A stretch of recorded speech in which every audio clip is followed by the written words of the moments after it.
Hello friends, welcome to another story video. हाल ही में नैना का विवाह हुआ था और उसने अपने पति और ससुराल वालों के साथ एक जॉइंट फैमिली में रहना शुरू कर दिया था। कुछ दिनों के बाद उसे पता चला कि वह अपनी सास के साथ नहीं रह सकती। नैना की सास रूढ़िवादी थी, जबकि नैना आधुनिक जीवन शैली जीने वाली लड़की थी। जल्द ही उनके बीच झगड़े होने लगे। कई महीने बीत जाने के बाद भी दोनों में से कोई भी अपना व्यवहार बदल नहीं पाया। समय के साथ साथ नैना और ज़्यादा आक्रामक हो गई और उसे अपनी सास से नफरत होना शुरू हो गया। वह सोचने लगी कि कैसे अपनी सास से छुटकारा पाया जाए। एक बार हमेशा की तरह जब उसने अपनी सास से झगड़ा किया और उसके पति ने अपनी माँ का साइड लिया, तब नैना गुस्सा हो गई और अपने मायके चली गई। नैना के पिता एक केमिस्ट थे। उसने अपने पिता को पूरी बात बताई।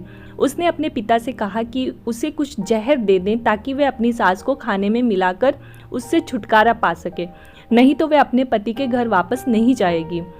नैना के पिता को ये सब जानकर काफ़ी दुख हुआ और उन्होंने अपनी बेटी से कहा, अगर तुम अपनी सास को जहर दे देती हो तो तुम और मैं दोनों जेल जाएंगे।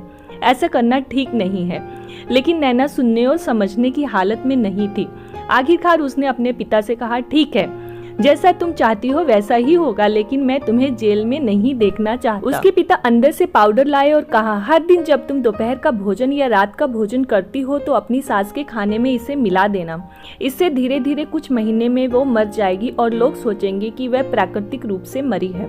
उन्होंने ये भी कहा, क्योंकि किसी को भी तुम पर शक नहीं होना चाहिए, इसलिए आज से तुम अपनी सास के साथ नहीं लड़ोगी, बल्कि तुम उनकी देखभाल करोगी, भले ही वे कुछ भी कहें। तुम गुस्से में बात नहीं करोगी और हमेशा शांत रहोगी। नैना सहमत हो गई और अपने ससुराल वापस आ गई और अपने पिता की सलाह के अनुसार उसने अपनी सास के खाने में पाउडर मिक्स करना शुरू कर दिया और बड़े ही प्यार के साथ बात करना भी शुरू कर दिया। समय बीतने लगा, साथ साथ नैना की सास का नेचर भी बदलना शुरू हो गया, क्योंकि नैना अब अपनी सास की बहुत देखभाल करने लगी थी।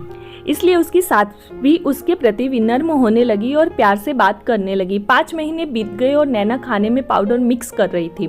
लेकिन अब घर का वातावरण बदल गया। कोई झगड़े नहीं, दोनों एक दूसरे की तारीफ करते। अब ऐसा लगता था मानो दोनों का रिश्ता माँ और बेटी का रिश्ता हो। अब नैना को चिंता होने लगी कि पाउडर की वजह से उसकी सास जल्द ही मर जाएगी।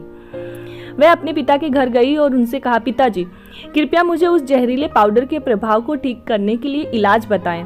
मैं अपनी सास को खोना नहीं चाहती। वह मेरी माँ की तरह है और मैं उनसे बहुत प्यार करती हूँ। उसके पिता मुस्कुराए और कहा, कौन सा जहर?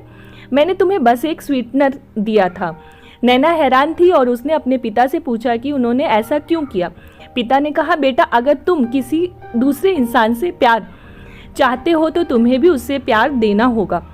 रिश्ते एक गाड़ी की तरह होते हैं और हम उन पर लगे पहियों की तरह।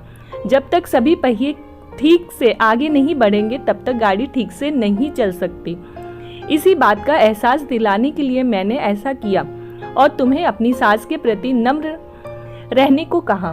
तुम्हारी अच्छाई देखकर उन्होंने भी अपने आप को बदला और तुम्हें समझना शुरू किया। तुम दोनों ने एक दूसरे के लिए अपने आप को बदला। यही कारण है कि तुम अपनी सास के लिए आज मेरे पास भागते हुए आई हो। नैना अपने पिता की बात समझ चुकी है और अब हर इंसान अपनी परिस्थितियों का शिकार होता है। ये अक्सर कई मतभेदों को जन्म दे सकता है। हालांकि हम एक दूसरे को समझने की कोशिश करनी चाहिए और एक दूसरे के साथ एक स्वस्थ संबंध बनाने के लिए थोड़ा अपने आप को बदलना चाहिए। और जब इस तरह के मतभेद रिश्तों के लिए बीच उठते हैं तो उनके प्रियजनों का कर्तव्य है कि वह उन्हें शांत रखें और सही रास्ते की ओर उनका मार्गदर्शन करें। तो फ्रेंड, कमेंट करके ज़रूर बताइए कि आज की कहानी आपको कैसी लगी। आई होप आज की कहानी आपको अच्छी लगी होगी। कहानी अच्छी लगे तो वीडियो को लाइक, चैनल को सब्सक्राइब कर लीजिएगा। तो मिलते हैं एक और इंटरेस्टिंग, मज़ेदार और प्यारी सी नई कहानी में।